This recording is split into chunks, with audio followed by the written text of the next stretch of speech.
సమూయేలు మొదటి గ్రంథము 18వ అధ్యాయము మొదటి నుండి కొన్ని వచనాలు చదువుతున్నాను, వినండి.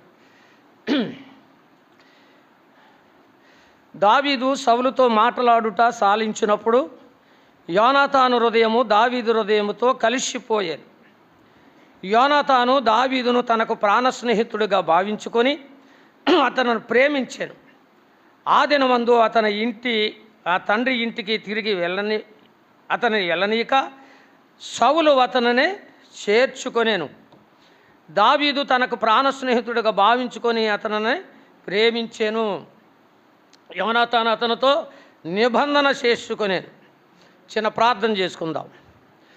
పరిశుద్ధుడా, ప్రేమగల తండ్రి, దయగల మా ప్రభా, నీకు స్తోత్రాలు స్తుతులు చెల్లించుకుంటున్నాం. ఆరాధనలో మీ దాస్తులు నిలబెట్టుకొని శ్రేష్టమైన మాటలు, యాజకులకి ఎన్ని భాగాలో వారు ఎలాగున్నారో, తిరిగి మరలా క్రొత్త నిబంధనకు వచ్చినప్పుడు వారు ఎలాగూ నాయన తయారయ్యారో, నాయన ప్రధాన యాజకుల దగ్గరికి తీసుకెళ్ళినప్పుడు నేరం మోపరి సాక్షులతో పని లేదు మాకని, నాయన ఇదిగో మీ లేఖనంలో ధర్మశాస్త్రం చెప్తుంది, ఎవరైనా పొరపాట్లు చేస్తే ఒకళ్ళు ఇద్దరు ముగ్గురు సాక్షులు ఉంటేనే కానీ అది నిర్ణయించకూడదని ఉంది.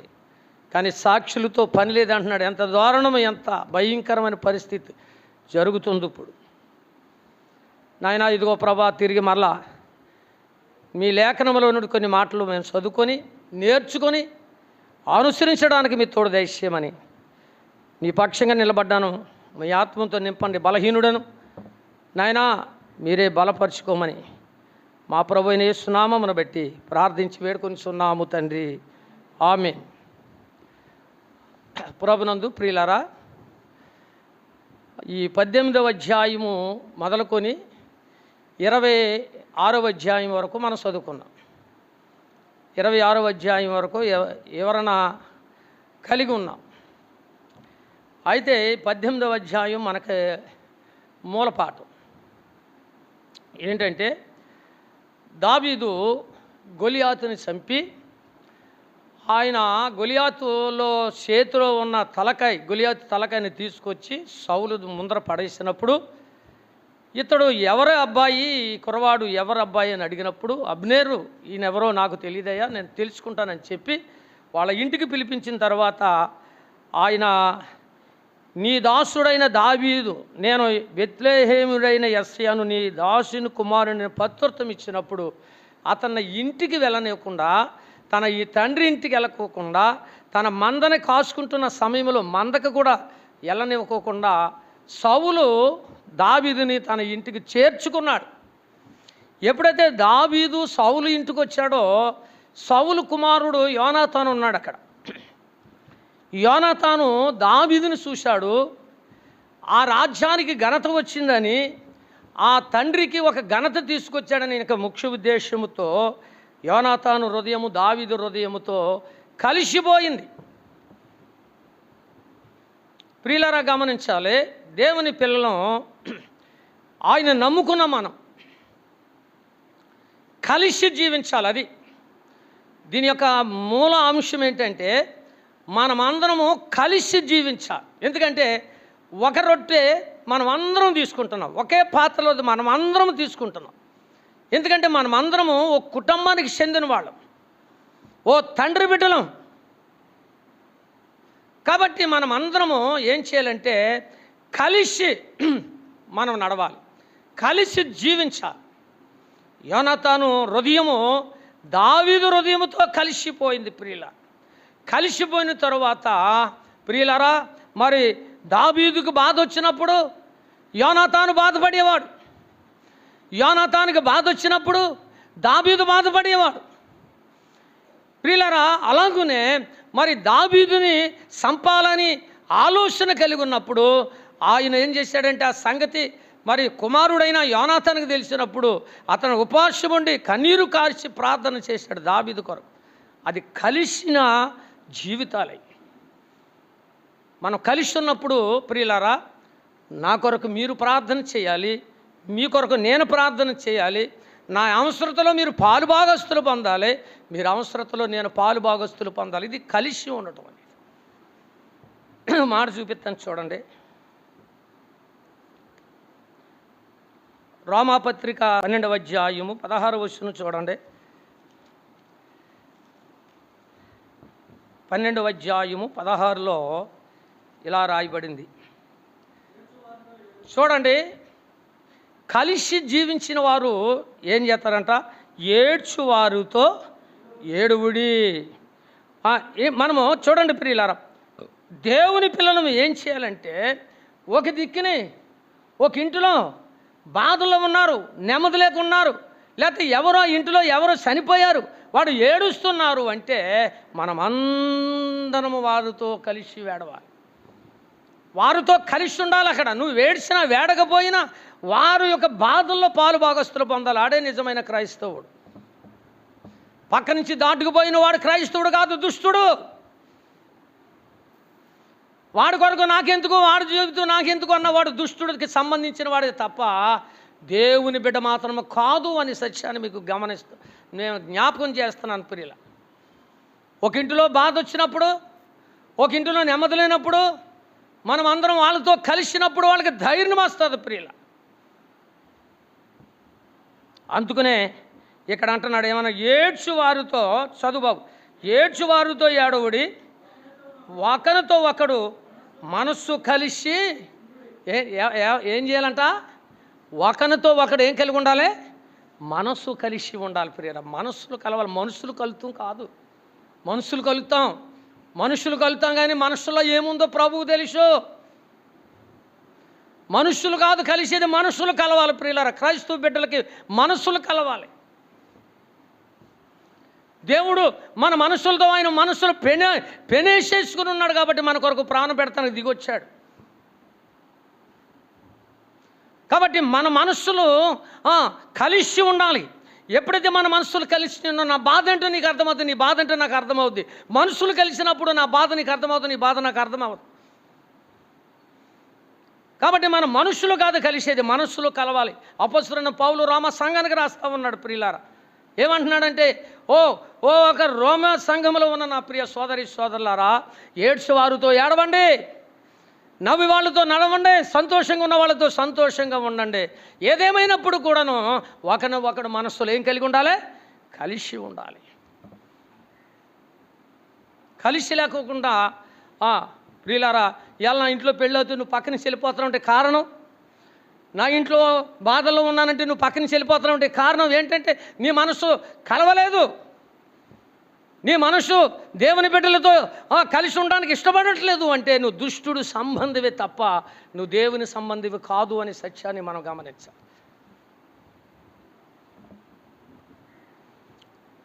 ప్రియులారా, యెరూషలేములో నుంచి, గలీలు నుంచి ఏమండి మరి లాజరు చనిపోయాడని వార్త విన్నప్పుడు అనేకులు కూడా ఆ రోజున ప్రయాణానికి వాహనాలు లేనప్పుడు కూడా పరుగున వచ్చి వాళ్ళని పరామర్శించేవారు ప్రియులారా.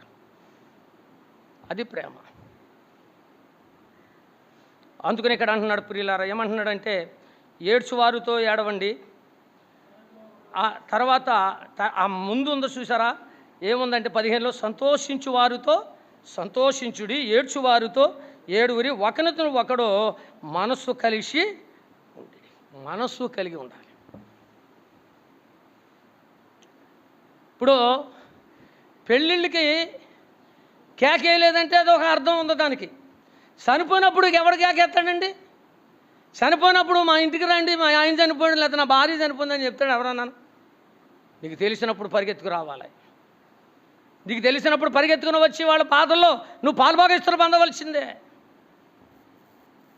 దేవుడు వాక్యం ప్రియులారా ఇది. అందుకనే ప్రియులారా ఇక్కడ అంటున్నాడు, సమూయేలు గ్రంథంలో అంటున్నాడు, యోనాతాను హృదయము దావీదు హృదయముతో కలిసి పోయాను. యోనాతాను దావీదును తన ప్రాణ స్నేహితుడిగా భావించుకొని అతన్ని ప్రేమించాడంట ప్రియులు. ప్రాణ స్నేహితుడు వేడు, ప్రాణ స్నేహితుడు వేడు ప్రియుల. మనము దేవుని బిడ్డలుగా దేవునికి స్నేహితులుగా ఉండాలి ప్రియులారా. మనం ఒకరము స్నేహితులుగా ఉండాలి. మనం నా ఇంటిలో నీకు స్వతంత్రం, నీ ఇంటిలో నాకు స్వతంత్రం, దేవుని పిల్లలు అటువంటి స్వతంత్రం కలిగి ఉండాలి మనం అందరం కలిసి. ఎందుకంటే మనము దేవుని పిల్లలను కనుక ఒకళ్ళక్కర్లో ఒకళ్ళ బాధల్లో ఒకళ్ళు పాలుభాగస్తులు పొందుకునే వారుగా ఉండాలి. యోనాతాను దావీదుని ఎంతగా ప్రాణ స్నేహితుడిగా ప్రేమించాడంట ప్రియుల.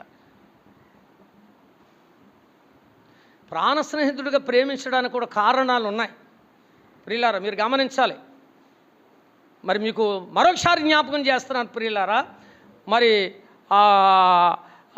యెషయా గ్రంథంలో 41వ అధ్యాయంలో అంటాడు, నా స్నేహితుడైన అబ్రహాం అంటాడు. నా స్నేహితుడైన అబ్రహాం అంటాడు. ద్వితీయోపదేశకాండములో 20 అధ్యాయము 5లో అంటాడు, యెహోషాపాతు అంటాడు, నీ స్నేహితుడైన అబ్రహాము అంటాడు. ఇక్కడ దేవుడు అంటాడు నా స్నేహితుడు అంటాడు, యెహోషాపాతు అంటాడు నీ స్నేహితుడైన అబ్రహాము సంతానము నీవు ఆశీర్వదించావు అంటాడు యెహోషాపాతు. అబ్రహాము దేవునికి స్నేహితుడు. మరి మనం ఎవరికి స్నేహితులు? మనకి ఎవరికి మనం స్నేహంగా ఉండి పనులు చేస్తున్నాం? ఎవరికి స్నేహితులుగా ఉంటున్నాం? ప్రియులారా మీరు గమనించాలి. చూడండి యోహాను సువార్త, మరొక మాట మీకు జ్ఞాపకానికి తీసుకొస్తాను. యోహాను సువార్త చూడండి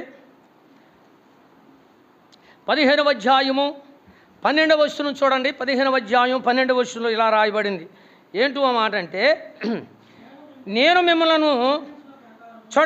మిమ్మలను ప్రేమించుచున్న ప్రకారము మీరు ఒకరినొకడు ప్రేమించుటియే నా ఆజ్ఞ. చూసారండి, నేను మిమ్మల్ని ప్రేమిస్తున్నాను, మీరేం చేయాలి? ఇప్పుడు దేవుడు మనల్ని ప్రేమించాడు, మన కొరకు ప్రాణం పెట్టాడు. మనం ఏం చేయాలంటే ఒకళ్ళం ఏం చేయాలి? ప్రేమించుకోవాలి. ప్రేమించడం అంటే ఏంటి? నీకు డబ్బు ఉంటే మీ ఇంటికి వస్తాం కాదు, అందరి ఇళ్ళకి వెళ్ళాలి, ప్రేమించాలి, ఒకళ్ళు ప్రేమించుకోవాలి. ప్రియులరా, ప్రేమ శ్రేష్టమైనది. ఒకళ్ళం ప్రేమించుకోవాలి. దేవుడు మనందరి కొరకు ప్రాణం పెట్టాడు కనుక మనం అందరం ప్రేమ కలిగి ఉండాలి. ద్వేషాలు, కక్షాలు, భేదాభిప్రాయాలు ఇవన్నీ పక్కగా నెట్టివేసి మనం అందరము ప్రేమ కలిగి ఉండాలి. ప్రియుల, నేను మిమ్మల్ని ప్రేమించాను, మీరు నన్ను ప్రేమించడం కాదు. మీరేం చేయాలి తెలుసా? మీరు ఒకళ్ళనే ప్రేమించుకోండి. ఆడంటే నాకు ఇష్టం కాదనకూడదు, ప్రేమించాలి, అందరూ ప్రేమించాలి. ప్రియులారా, అయితే ఇక్కడ అంటున్నాడు నేను మిమ్మల్ని ప్రేమించాను కనుక మీరు కూడా ఏం చేయాలి? ఒకరినొకరు ప్రేమించుకోవాలి, అదే నా ఆజ్ఞ అంటున్నాడండి. నా ఆజ్ఞ ఏం లేదు, మీరు ఒకరినొకరు ప్రేమించుకోండి అంతే. కక్షలు కూడా ఉండకూడదు, కొట్లాటలు ఉండకూడదు. మీలో సంఘ బిడ్డలు ఐక్యతగా ఉండాలి. ఏమండి, మరి ప్రేమ కలిగి ఉండాలి, మనసులు కలిసి ఉండాలి, ఈ రీతిగా ఉండాలి అని ఇక్కడ యోహాను సువార్తలో ప్రభువే చెప్తా ఉన్నాడు. కిందకు చదువు బాబు. చూడండి ఏమంటున్నాడంటే, ఆజ్ఞ తన స్నేహితుల కొరకు తన ప్రాణం పెట్టు వారి కంటే ఎక్కువైనా ప్రేమ గలవాడెవడనో లేడు. నేను మీకు ఆజ్ఞాపించిన వాటిని చేసిన ఎడల అంతే. అమ్మా అర్థమైందా బాబు? నేను మీకు ఆజ్ఞాపించిన వాటిని చేస్తే మీరు నాకేమవుతారు? అంతే. నేను ఆజ్ఞాపించిన మీరు చేయలేదనుకో, మరి ఆయనకి స్నేహితులను ఎలాగవుతాం? మీరు గమనించాలి. దేవుడు అబ్రహాము చెప్పినట్లుగా జీవించాడు. అబ్రహాముని పిలిచాడు, అన్ని విడిచిపెట్టాడు, వచ్చేశాడు. ఇదిగో నువ్వు ఇలాగెళ్ళమన్నాడు, ఆయన చెప్పినట్లుగా వెళ్ళాడు. ప్రియులారా, దేవుడు ఆజ్ఞాపించినన్ని చేశాడు కనుకనే దేవుడికి అబ్రహాము స్నేహితుడు. మరి మనము కూడా ఆయనకి స్నేహితులుగా ఉండాలి అంటే మనం ఏం చేయాలి? ఆయన చెప్పినట్లుగా మనం నడవాలి. అమ్మా మనకు 9:30 గంటలకి కూటం, నువ్వు 9:30కి వచ్చేసావు అనుకోండి, నువ్వు పాటలు పాడక్కర్లే, నువ్వు వాక్యం చదవక్కర్లేదు, నువ్వు 9:30కి వచ్చి కూర్చున్నావు అనుకో, నువ్వు దేవునికి స్నేహితుడివే, నువ్వు దేవునికి స్నేహితురాలివే. పాటలు గొప్పతనం కాదండి. నువ్వు పాటలకు రాకపోవచ్చు, చదువులేనప్పుడు నీకు వాక్యం చెప్పకడం రాకపోవచ్చు, దేవుని సన్నిధిలో కనపడాలి. అందుకని అంటున్నాడు ఆమోషు గ్రంథంలో, ఏమంటున్నాడో తెలుసా? మీరు నా సన్నిధిలో కనపడటానికి మీరు సిద్ధపడుడి అంటాడు. నీకేం రాకపోయినా పర్వాలేదు, ఆయన సన్నిధిలో కనపడు చాలు. కాబట్టి ప్రియులారా, ఇక్కడ యోహాను సువార్తలో ఏమంటున్నాడంటే, నా ఆజ్ఞలన్నీ కూడా మీరు అనుసరిస్తే మీరే నాకు స్నేహితులై ఉందురు అంటున్నాడు. దేవుడు ఏం ఆజ్ఞాపిస్తున్నాడు? ఏ బళ్ళు తోలమంటున్నాడో, ఏ బరువుల మీదకి ఎక్కిస్తున్నాడు, మనం తల మీద పెడుతున్నాడు అయినా. ఏమండి, నీ పొరుగువారిని ప్రేమించమంటున్నాడు, ప్రేమించావా? ఏమండి, నీ పొరుగువారి భార్యను ఆశించకూడదు అన్నాడు, ఆశిస్తున్నామా? ఇవన్నీ మా దేవుడు మనకు ఆజ్ఞాపించినప్పుడు మనం అనుసరిస్తే ప్రియులారా మనకెంతో మేలు. 119వ కీర్తనలో శ్రేష్టమైన మాట అది. 119వ కీర్తన చూడండి.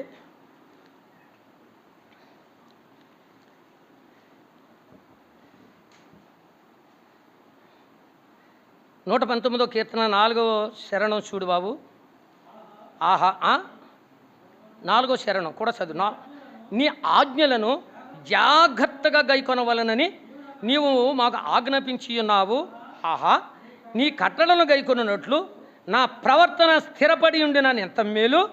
నీ ఆజ్ఞలన్నిటిని నేను లక్ష్యము చేసినప్పుడు నాకేం కలగదో, నాకు అవమానమును కలుగనేరదో. దేవుని ఆజ్ఞ మనం అనుసరిస్తే మనకు అవమానం ఎక్కడ కలుగుతుంది? ఏమండి, ఇప్పుడు చుట్టకాలు చూద్దాం అంటున్నాడు, చుట్టకాలుస్తున్నావంటే నీకు అవమానమే.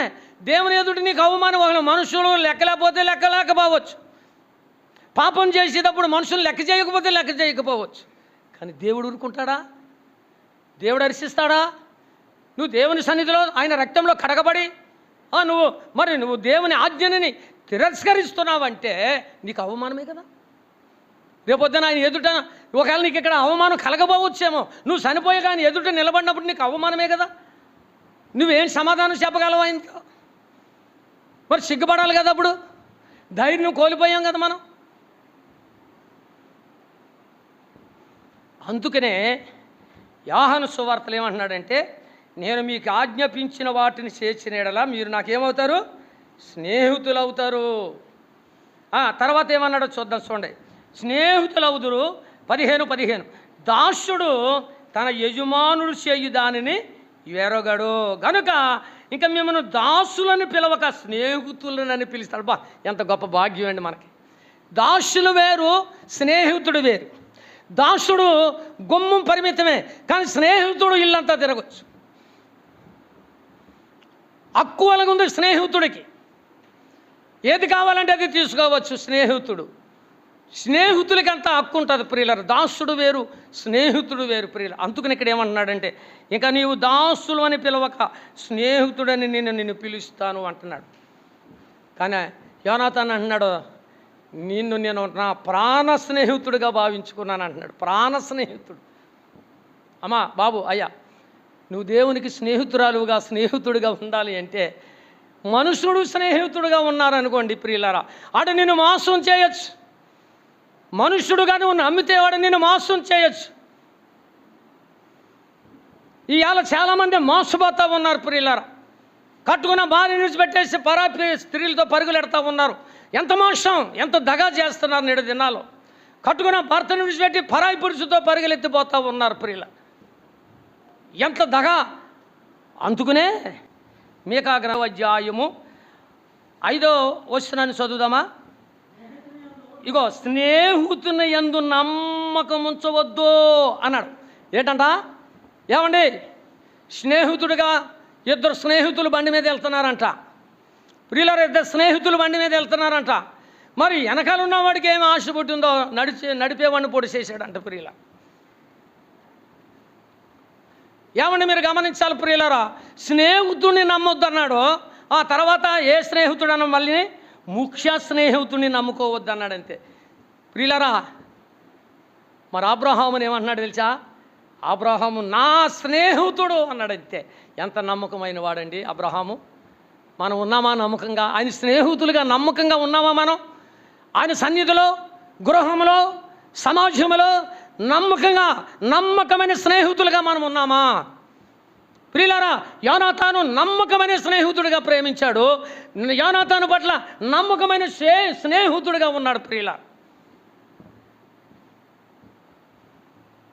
ముఖ్యమైన స్నేహితులను కూడా నమ్మటానికి లేదు ఈ లోకంలో. మీరు గమనించాలా?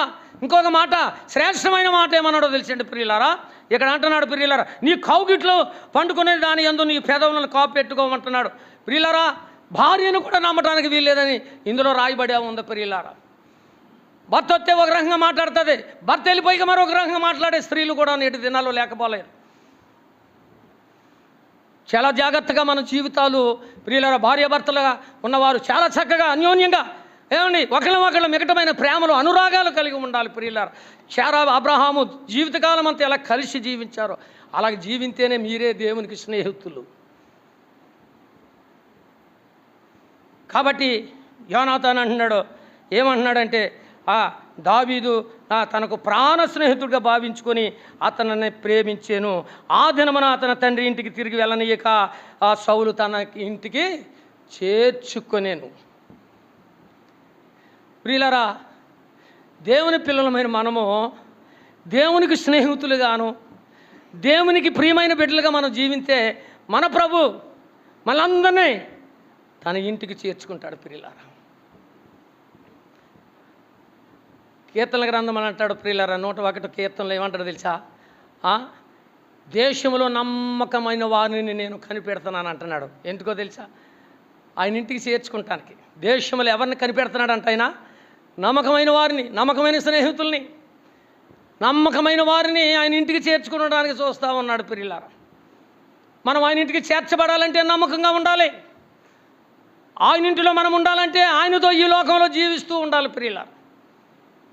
అంతే తప్ప మనిష్టం చాలా మనిషి చేసుకుంటానికి మనకి ఏమాత్రం కోశాన కూడా లేదు ప్రియులారు. ఇక్కడ మన ఇష్టం ఏమాత్రం లేదు. ఇక్కడ ప్రభు ఇష్టము. కాబట్టి ప్రియులారా యోనాతాను వాళ్ళ ఇంటిలో చేర్చుకున్న తరువాత దావీదు ఇష్టాన్ని ఎక్కడ నెరవేర్చలేదు ప్రియులారు. ఇక్కడ ఆ ఇంటికి చేర్చుకున్న తర్వాత సౌలు అన్నాడు, ఇదిగో నువ్వు వెళ్ళి నేను పంపిన కాడికల్లా నువ్వు వెళ్ళి పని చేసుకురామంటే దావీదు వెళ్ళి ఇదిగో చూడండి 5:18 దావీదు సౌలు తనకు పంపిన చోట్లకెళ్ళి పోయి సుబుద్ధి కలిగి పని చేసుకుని వచ్చాను కనుక సౌలు యోధుల మీదను అతను నియమించాను కనుక జనులందరి దృష్టికి సౌలు సేవకుల దృష్టికి దావీదు అనుకూలుడిగా ఉన్నాడు. అది దేవుడు మనల్ని ప్రేమించి ఆయన ఇంటికి మనల్ని చేర్చుకున్నాడు అంటే మనం అందరికి అనుకూలంగా ఉండాలి, ప్రతికూలంగా మనం జీవించకూడదు ప్రియులారా. దేవుని పిల్లలము ప్రతి ఒక్కరము కూడా అందరికీ అనుకూలముగా ఉండాలి ప్రియులారా. సౌలు కుటుంబానికి, యోధులకి, పనివారి అందరికీ కూడా దావీదు అనుకూలుడుగా ఉన్నాడు ప్రియులారా. అర్థమైందండి? మనం అందరము కూడా దేవునికి అనుకూలంగా పనిచేయాలి. ఎవరైనా చెప్పిన మాట అనుకూలంగా ఉండి పనిచేయాలి. సుబుద్ధి కలిగి పని చేసుకొని వచ్చాడంటండి దావీదు.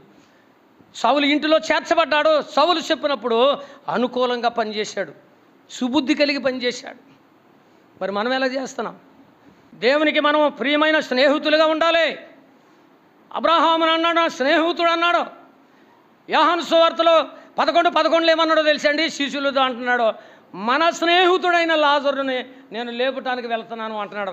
మన స్నేహితుడైన లాజర్ని లేపుతానికి వెళ్తున్నాను అంటున్నాడు. ప్రియుల లాజర్ని ఎంతగా ప్రేమించాడో చూడండి.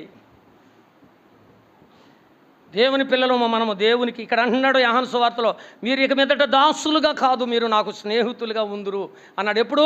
ఆయన చెప్పినట్లుగా మనం జీవిస్తే, ఆయన చెప్పినట్లుగా మనం నడుచుకుంటే ఆయనకి స్నేహితులం. ఆయన చెప్పినట్లుగా మనం జీవించి ఆయన అడుగు జాడలో మనం నడిస్తే మనకు అవమానం ఉండదు, ధైర్యంగా ఉంటాం ప్రియులారా. మరొక మాట ప్రియులారా, ఆ దేశానికి ఒక ఘనత తీసుకొచ్చినప్పుడు అక్కడ గొలియాతుని చంపినప్పుడు వాళ్ళకి ఒక సంతోషము, ఆనందమును వచ్చింది ప్రియులారా ఇశ్రాయేలీల్లో. ఎందుకంటే గొలియాతు అజానుబాబుడు, 6 మూరల జానడు బెత్తుడు కలిగిన వాడు. అతడు అందరికీ అహంకారంగా కనపడతా ఉన్నాడు. రండి నా మీద కానీ శవాలు ఇస్తున్నాడు. ఇశ్రాయేల్ అందరూ జంకి వెళ్ళిపోయారు. దావీదు అక్కడ ముందుకొచ్చాడు. దేవుని పేరట నేను వస్తున్నాను అన్నాడు. తలకాయ నరికినప్పుడు ఆ దేశానికి ఘనత తీసుకొచ్చినప్పుడు ఆ స్త్రీలందరూ గాన ప్రతగానాలతో, పాటలతో వాళ్ళు ఎంతగానో ఆనందంతో ఉన్నారు. ఉన్న సమయంలో దావీదుకి మరి సౌలుకి 1000 కొలది కానీ దావీదుకి 10,000 కొలది కానీ అన్నప్పుడు ఆ దావీదులోనికి ఒక రకమైన ఈర్చి, ప్రవేశించింది ప్రియులారు, ఈర్చి. ఇప్పుడు మన సంఘంలో ఎవరైనా ఘనత పొందుతున్నాడు అంటే మనమందరము ఘనత పొందినట్లు లెక్క. ఈ శైకి ఘనత వచ్చిందంటే ఎవరికి అన్నిటికీ ఘనతే. ఈ శైకి ఘనత వచ్చింది కదా అని నేను కలవనంటే ఇది ఎలా ముడుచుకుంటే ఒక శై ఏం పని చేస్తాయి? ఓ శైకి ఘనత వచ్చిందంటే దీనికి కూడా ఘనత వచ్చినట్లే. ఈ శరీరంలో భాగాలన్నింటికి ఘనత వచ్చినట్లే. అలాగే సంఘంలో ఒకరికి ఘనత వచ్చిందంటే సంఘానికంతా ఘనత వచ్చినట్లే. మా సంఘంలో ఒక ఆయనకి ఘనత వచ్చిందండి, మాకందరికీ ఘనత అండి, మాకెంతో సంతోషం అండి అనాలి. ఆడుకొచ్చిందండి బాబా ఘనత, నాకు రాకుండాను అనకూడదు. సౌల్లాగా అలాంటి ఈర్ష్య ఉండకూడదు, అటువంటి కోపతాపాలు ఉండకూడదు, అలాంటి భేదాభిప్రాయాలు ఉండకూడదు. ఘనత వచ్చింది, షబాష్ సౌలు, అతను అభినందించాలి, అతను ఘనపరచాలి. ఇంకాను ఆ దేశస్తులే గాన ప్రతిగానాలతో అతను అభినందిస్తుంటే నీ రాజ్యానికి కనుక ఘనత తీసుకొచ్చాడంటే దావీదు, ఇంకా నువ్వు అతను శివార్ష మీద ఎక్కించాలి. కానీ అతని మీద పగబట్టాడు. నాకు రావాల్సిన ఘనత ఈడికేంటి? ఎంత అసూయ అండి అది. అలాంటివి ఉండకూడదు మనకు, అసలు సంఘాల్లో ఉండకూడదు. ఎందుకంటే మనమందరము కలిసి ఉండాలన్నమాట. మనమందరము కుటుంబానికి చెందిన వారు కనుక ఓ కుటుంబంలో ఓ తండ్రి బిడ్డలకి నలుగురికి ఘనత వచ్చినప్పుడు మరి ఆ నలుగురికి కూడా మరి ఘనతే. మా తమ్ముడండి నిజంగా అతన్ని రాజు అయిపోయాడంటే మరి దావీదు మరి అస్సై కుమారులకి ఎంత ఘనత అండి. ఈడికి రావాల్సిన నాకు రావాల్సిన ఘనత ఈడికి వచ్చింది ఏంటని చెప్పేసి పొలాన్ని తీసుకెళ్ళి కొడవలతో పీకోసి చంపేశాడంట. ఎవరో కయ్యను ఏబేలుని. ఏమండి, నాకు రావాల్సిన ఘనత, నేను పెద్దోడిని ఇంటికి నాకు రావాలి, మా తమ్ముడు ఈడికేం తెలిసి ఈడికెందుకు వచ్చింది ఘనత అని చెప్పేసి ఒరే పొలానికి రారని తీసుకెళ్ళి చంపేస్తాడా? ఎంత వస్తాయి. నేడు దినాల్లో కూడా అన్నదమ్ముల మధ్య సఖ్యత లేదు, అక్కచెల్లెల మధ్య ప్రేమలు లేవు, అన్నదమ్ముల మధ్య ప్రేమ లేదు. చూడండి ఎందుకు లేదు చూడండి. చదువు బాబు, మాట చదువు.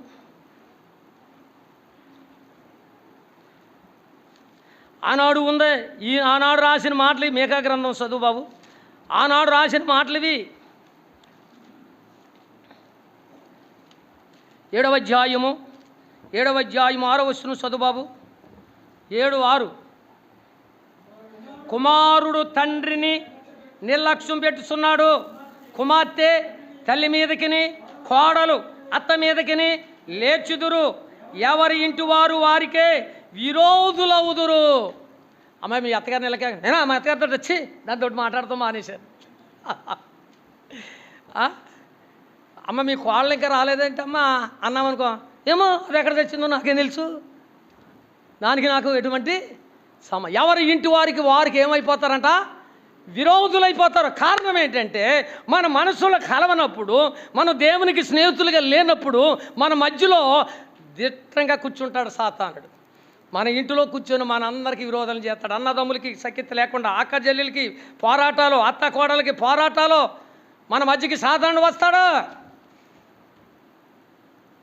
ఏదైనా తోటలోనికి ప్రవేశించినట్లుగా మన ఇంటిలోనికి కూడా ప్రవేశించి మనందరిని కూడా ఎవరి సంసారాలను ఎడగొట్టి పాడేస్తాడు. అంతే. మీ అన్న ఏడురా అన్నాడు అనుకోండి, ఏమన్నా వెళ్తాడు ఎక్కడ తెచ్చాడు అంటారు. మీ తమ్ముడు ఏడు అనుకో, ఇలాగా అన్నదమ్ములకి గొడవలు, అక్కచెల్లెలకి గొడవలు, అత్త కోడలకి గొడవలు, తల్లి బిడ్డలకి గొడవలు. దేవునితో మన మనసులో కలవనప్పుడు మనకు గొడవలు వస్తాయి. మనం అందరం స్నేహితులుగా లేనప్పుడు సాతాడు మన మధ్యలోకి వస్తాడు. మనము దాసులుగా కాదు, ఇప్పుడు దేవునికి స్నేహితులుగా ఉండాలి. ప్రియుల, దేవునికి స్నేహితులుగా ఉండాలంటే దేవుని మాట వినాలి. అర్థమైందండి? కాబట్టి ఇక్కడ ఈయనకి ఘనత వచ్చింది. ఆయనకి ఈర్చి ఇసప చూపు వచ్చింది. రాజు, పెద్దవాడు, మర్యాదస్తుడు, మొదట సౌలు రాజు, షబాస్ అని దావీదు కుర్రాన్ని అభినందించాలండి. అతను అభినందించి ఘనపరచాలి. నా రాజ్యానికి ఇంత ఘనత తీసుకొచ్చావయ్యా కూడా జంకి వెళ్ళిపోయారంటే నువ్వు ఒక్కడవే ఈ దేశానికి ఘనత తీసుకొచ్చావు అని అతను అభినందించక రాకపోగా అతని మీద కత్తులు ఇసురుతున్నాడంట, బాణాలు. ఎంత భయంకరమైన విషయాలో చూడండి ప్రియులారా. 18-11 చదువుతున్నాను. ఒకప్పుడు సౌలు చేతిలో ఒక ఈటు ఉండగా దావీదును పొడిచి గోడకు బిగించిన అనుకోనేను.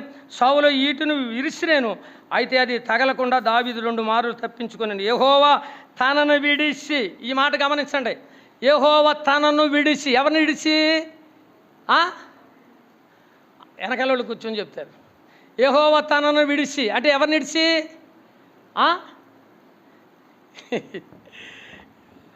నేను ఇంకా మీకు ఇంగ్లీష్లో చెప్తున్నానా, తెలుగులోకి రానా? ఇంగ్లీష్లో చెప్తున్నానా?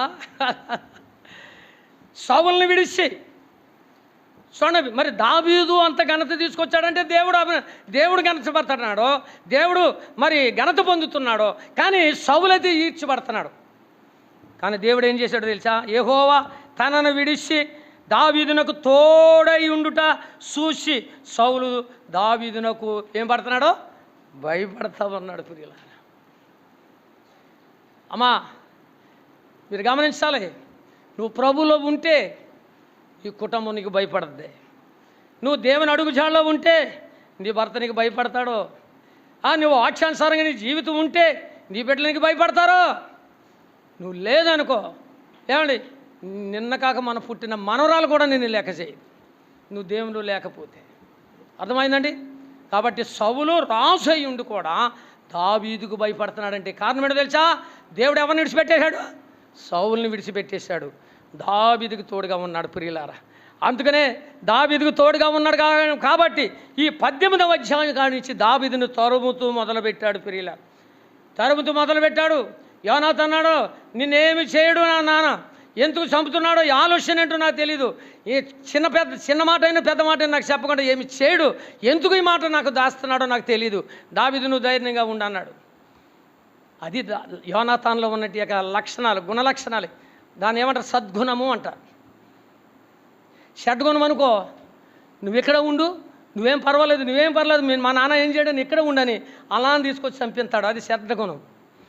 కానీ మంచి గుణం, సద్గుణం లాంటి జీవితం యోనాతాను. ఇదిగో నువ్వు ఇక్కడ ఉండి మా నాన్న నిన్ను ఏం చేయడని ఎన్నో పర్యాలు దాచిన రోజులు ఉన్నాయి. ప్రియుల దావీదు ఎన్నోసార్లు దాచాడు. అంత మాత్రమే కాదు, ఒక మాట నేను చదువుతాను చూడండి. 23వ అధ్యాయం చూడండి, సమూయేలు మొదటి గ్రంథము 23వ అధ్యాయము 14వ వచనం చూడండి. 23 సమూయేలు మొదటి గ్రంథము 23వ అధ్యాయం 14వ వచనంలో ఏమని ఉందంటే, అయితే దావీదు అరణ్యములో కొండ సందులు ఎందును జీపు అను అరణ్యములో ఒక పర్వతముల మీదను నివాసము చేసుండేను. సౌలు అనుదినము అతనిని ఎదుకునను, దేవుడు సౌలు చేతికి అతననే అప్పగించలేదు. చూసారండి, ఇప్పుడు సౌలు అనుకుంటున్నాడు, నేను దగ్గరికి వెళ్ళిపోతున్నా, నాకు దొరుకుతలేదేంటి, అసలు ఈడు దొరికితే చంపేద్దామని అతనికి ఆలోచన. కానీ దేవుని యొక్క చిత్తం ఏంటి ఇక్కడ అంటున్నాడు, సౌలు అనుదినమును వెతికినను, దేవుడు సౌలు చేతికి అతననే అప్పగించలేదు. అంటే ఎందుకు దావీదు సౌలుకు దొరకట్లేదు అంటే, సౌలుని దేవుడు విడిచిపెట్టి దావీదుకి దేవుడు తోడై ఉన్నాడు. ప్రియులారా గమనించండి, మనం దేవుని సన్నిధిలోకి వచ్చినప్పుడు దేవుని వాక్యానుసారంగా మనం జీవించకపోతే నువ్వు బాప్తిసం తీసుకున్నా దేవుడు నిన్ను విడిచిపెట్టేస్తాడంతే. ఎంతకాలం చూస్తాడండి? చూస్తాడు, నిన్ను విడిచిపెట్టేస్తాడు. మరి సౌలుని విడిచిపెట్టేశాడు, దావీదుకి తోడుగా ఉన్నాడు. ప్రియులారా, నువ్వు కూడా దేవుని మాట వినకపోతే నువ్వు దేవుని మందిరంలో ఉన్నావు అంతే. ఇప్పుడు సౌలు రాజుగా ఉన్నాడు అంతే, రాజు కాదు. నువ్వు దేవుని సన్నిధిలో ఉన్నావు కానీ దేవుని బిడ్డ కాదు. ఎందుకంటే దేవుడిని విడిచిపెట్టేశాడు అంతే. అందుకని సౌలు అరణ్యములో కానీ మరి ఎక్కడ ప్రదేశంలో కానీ మరి 3000 మందినైనా 10,000 మందినైనా ఇశ్రాయేలీని దండుగా తీసుకుని వెళ్ళినా దేవుడు దావీదుని సౌలు చేతికి అప్పగించలే. అర్థమైందండి? కారణం ఏంటంటే ప్రియులారా, దావీదు యోనాతాను చేసుకున్న నిబంధన అలాంటిది. ఇది దేవుడి నిబంధనని, ఈ నిబంధనకి మధ్య సాక్షిగా ఉన్నాడు దేవుడు అంతే.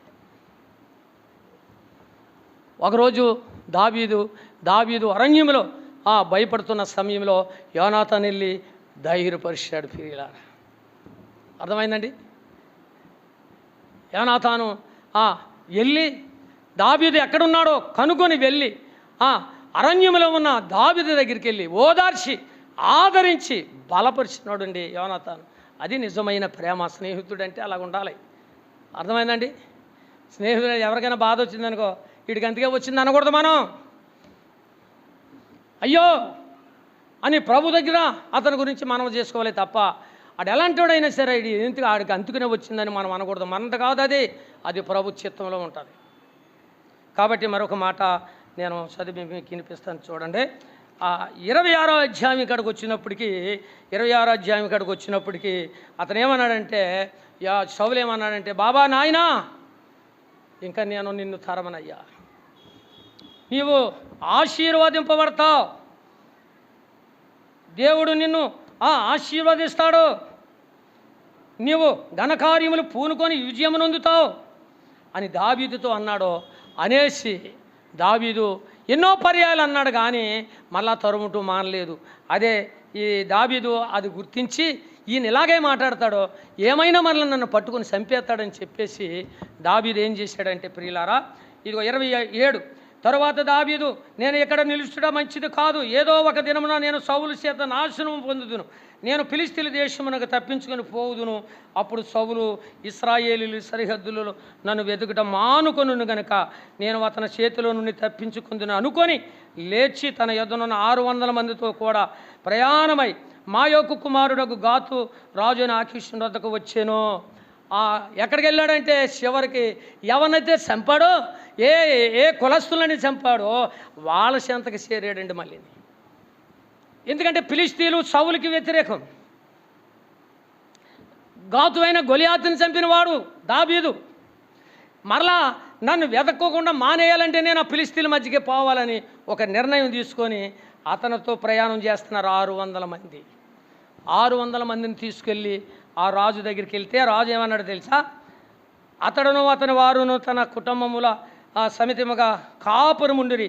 యజ్రెయేలునగు అహీమును నాబాలు భార్య అయిన కర్మెలి రాజువగు అబిగయీలును అను వారి 2 భార్యలను దావీదు కూడా ఉండిరి. దావీదు గాదునకు పారిపోయిన సంగతి సౌలునకు తెలిసిన మీదట అతడు దావీదును వెతుకుట మానేశాడు. ప్రియులారా, దావీదును వెతుకుట మానేశాడు.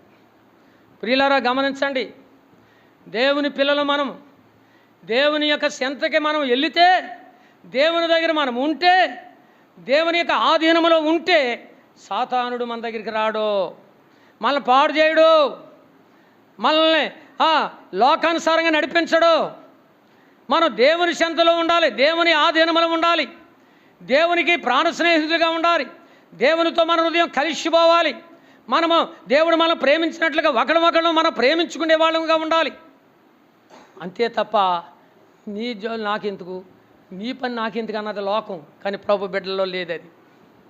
నాకు పని ఉంటే మీరందరూ రావాలి, మీకు పని ఉంటే నేను అందరం రావాలి, నీకు బాధ ఉంటే నేను రావాలి, నాకు బాధ ఉంటే నువ్వు రావాలి, నువ్వు ఏడితే నేను ఏడవాలి, నేను నవ్వుతేనే నవ్వాలి. అది దేవుడు మనందరిని కోరుకుంటున్నాడు తప్ప ప్రియులారా పగలో కక్షాలు భేదాభిప్రాయాలు సౌలులాగా దేవుడు మనకివ్వలే. అందుకనే అది పెట్టుకున్నాడు కాబట్టి దేవుడు దావీదుని సౌలుని విడిచిపెట్టేశాడు ప్రియులారా. అందుకని ఇక్కడ గాదువాడనేటి యొక్క రాజు దగ్గరికి వచ్చినప్పుడు అతను ఏం చేశాడంటే, అయ్యా ఇదిగో దావీదు అంటున్నాడు, అయ్యా మీ మధ్యన మేము కాపురం ఉండటానికే మాకు కొంత సమయం ఉండే, అయ్యా మేము ఇక్కడ ఉంటాం అని ఆ రాజుని అడిగినప్పుడు ఆ రాజు ఏమన్నాడంటే చూడండి 5 అంతటా దావీదు, రాజపురమందు నీ యొద్ద నీ దాసులమైన మేము కాపురము చేయనేలా, నీ దృష్టికి నేను అనుగ్రహమును పొందిన వాడినైతే బయట పట్టణంలో ఒకదాని యందు నేను కాపురం ఉండటకు ఒక స్థలమును ఇప్పించమని ఆకీషుని అడగగా, ఆకీషు సిక్లగు అను గ్రామమును ఆ దినమున అతనికి ఇచ్చాను. కాబట్టి నేటి వరకు సిక్లగు యోధా రాజుల వంశమున ఉన్నది ప్రియుల. అక్కడ నుంచి వీళ్ళు ఆ గ్రామంలో ఉంటున్నారు. ఇప్పుడు దావీదు కుటుంబం భార్యలు అలాగనే అతనితో వచ్చిన 600 మందిని ఎక్కడ కాపురం ఉన్నారు? ఇప్పుడు చెప్పాలి, ఎక్కడున్నారు కాపురం? అమ్మా గుర్తుందా? ఎక్కడున్నారు ఇప్పుడు కాపురం? వీరు ఆ రాజుని అడిగినప్పుడు, అయ్యా ఏదో మూల ఏదో పట్టణంలో ఏదో గ్రామంలో మమ్మల్ని ఉండటానికి సహాయం చేయండి బాబు అన్నప్పుడు ఆయన ఒక గ్రామం ఇచ్చాడు. ఆ గ్రామం పేరు ఏంటంట? సిక్లగు. దానికి నేటి వరకు కూడా ఆ యోధావారి వంశంలోనే ఉంది ప్రియులారా. అక్కడ ఎన్ని రోజులు ఉన్నారు ప్రియులారా?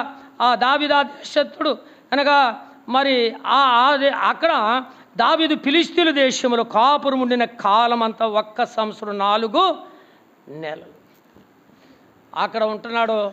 ఆ సంవత్సరం అంతా అక్కడ పరిపాలన, వాళ్ళతో యుద్ధాలు చేస్తున్నాడు, అమాయకులతో యుద్ధాలు చేస్తున్నాడు, వాళ్ళతో పాటు యుద్ధాలు చేస్తున్నాడు, వాళ్ళదంతా దోచుకొస్తున్నాడు, వీళ్ళు పోషింపబడతా ఉన్నారు. కాబట్టి ఇప్పుడు కాపురం ఎక్కడ ఉన్నాడంటే సిక్లగులో కాపురం ఉన్నాడు. దేవుని చిత్తమైతే మరొకసారి దాన్ని మనం ధ్యానం చేసుకోవచ్చు. ఈ కొద్ది మాటలు ప్రభు దీవించి ఆశీర్వదించునుగాక. ఆమేన్.